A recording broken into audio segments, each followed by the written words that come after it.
The real estate market is stable.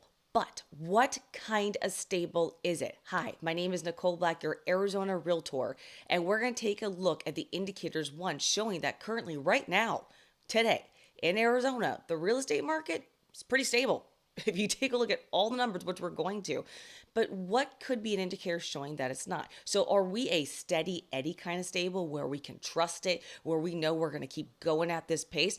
Or are we like from the episode of Friends with Monica and Rachel when they lost the pet to Chandler and Joey for the apartment, where they both said, listen to the hand because it was so stable, and they lost, and then they lost more. And are we going to lose? So, how steady is our hand? So, starting with stability, you don't get more, I don't think, stable that we've ever seen with our prices, our monthly median sales price, as we have since right here, about June of 2023. So we're going on a year and a half. In my opinion, from looking at what we've been through, this is pretty much a stabling of pricing. Now, has it slightly gone up and down? Yes, but slightly. We are not seeing anything that we've seen since February of 2020 till April of 2022. So I would say the past year and a half, it's been stabilizing. It hasn't been dropping and crashing, and it hasn't been skyrocketing like we've experienced over the 2020 to 2022.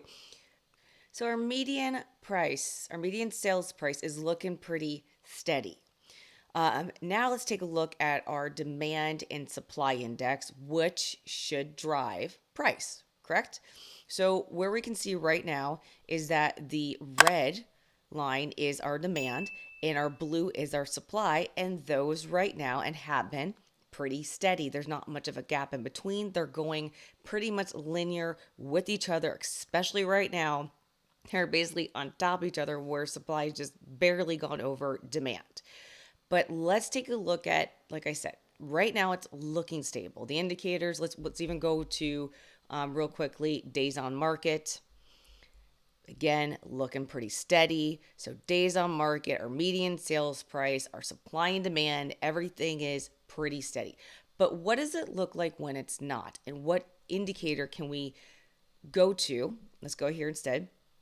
First, to kind of see if something were to occur, what would be some of the signs, or let's look to the past of what can maybe show us. So we're going to go back, let's look at, of course, the 2004, 5, 6, 7, 8 era of the demand and supply indexes in Arizona. Remember, this is specific to Arizona only. This is the Crumford market report that we use. So no other place in the country has it, just here.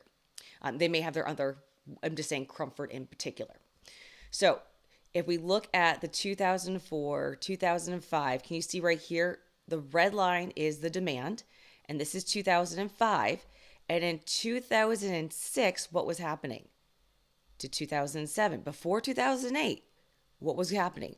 Our supply and demand lines were skyrocketing apart from each other. They weren't just kind of bouncing and kind of doing a little of this. No, they were jumping away literally in other directions from each other dramatically. So you can see, look at supply in 2006, 2007. Where's demand? And then where was it during the height of everything? So we could see in 2006 and 2007 a dramatic change in supply and demand. What happened to price though? Because I think people were more looking at the prices versus the actual supply and demand index. Look at price. So in 2003 to 2004, it went up to the peak in 2005, 2006. But remember, 2006, supply and demand and 2000 were dramatically separating from each other.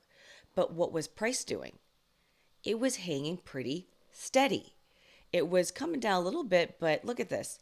2007 all the way, just steady as supply and demand were dramatically separating from each other. And then what happened in 2008? There you go. Then we saw it. So we are always going to keep an eye on, and this is why we always talk about our supply and our demand, because if we're seeing steady Eddie pricing, staying pretty consistent like we are over here, but yet this is happening and not this. We're indicating more of a market that is steady, a steady hand, versus like Monica and Rachel's that were shaky. Well, actually, Rachel's was shaky, Monica's wasn't. I apologize. I digress. But as you can see here, we're looking pretty steady at the moment. Our days on market are looking steady. And in addition, so are the mortgage rates. So everybody has been looking at those thinking that they should have come down by now. The feds have brought down their points. And again, the Fed's fund rate, interest rate, when they're changing that, is not 100% indicative of what the mortgage rates are going to do. The mortgage rates are more based on the bond market, but the bond market usually is affected by the Fed's fund rate. So there's a lot of stuff going on. But they're not directly. It's more based on bonds than it is the Fed fund rate coming down. So as you hear, rates are based on bonds. Right now, again, we are looking pretty steady as they're just floating in the 6s to 7s. They're not dramatically coming down, and we hope and pray they do not dramatically go up.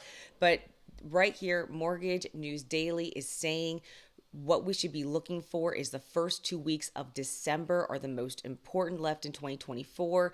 This has to do with the economic data on the TAP and its impact on the Fed's announcement that will follow on the third week. So we're going to be really looking for those mortgage rates, more information on them the first 2 weeks in December, the most important.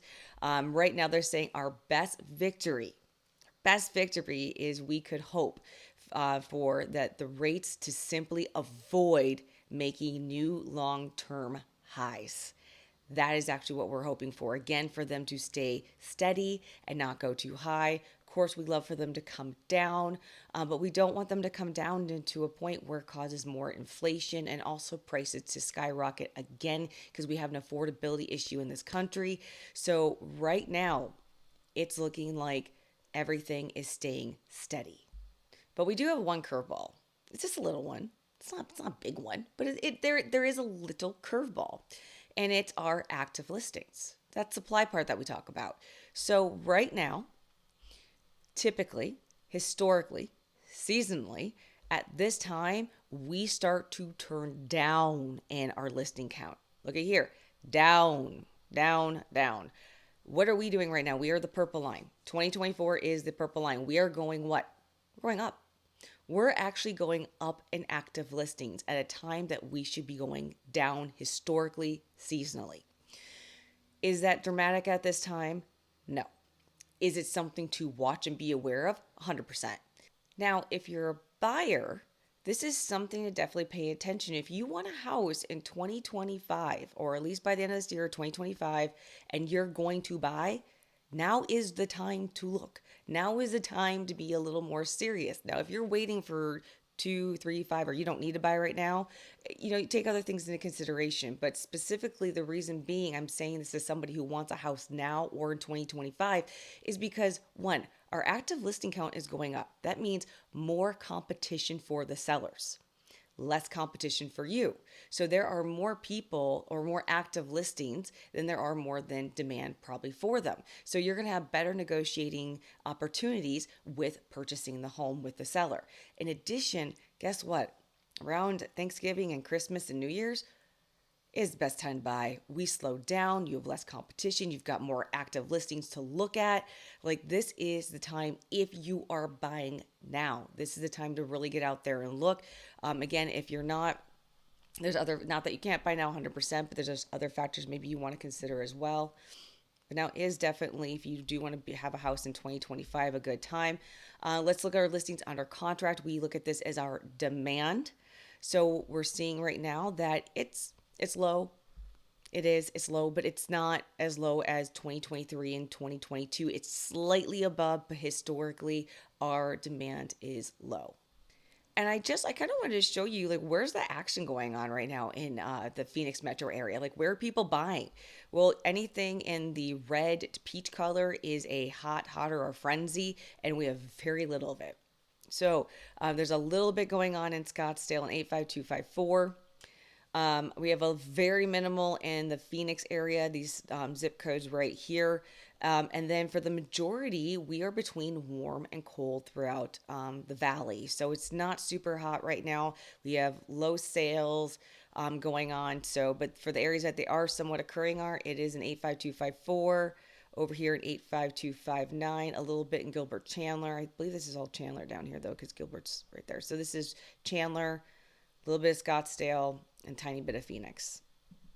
And then real quickly, just show you where still it is a seller's market is in the top 7 cities in the valley. You can see through Fountain Hills, through Glendale, from Mesa to about Peoria.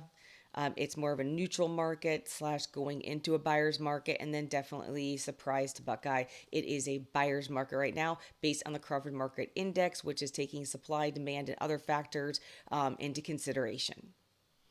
So right now, the Arizona real estate market, how does it look? It looks steady. It looks steady from majority of the numbers that we're seeing. The only one that can be a slight indicator at the moment is that it's not seasonal for our active listings to go up at this time of year, but we got to keep an eye on it. But for right now, it's looking steady. And our two major factors right now, the one is the biggest is our lack of supply, and the other one is the interest rates. And it's hard because if those interest rates come down and supply doesn't change, what's going to happen?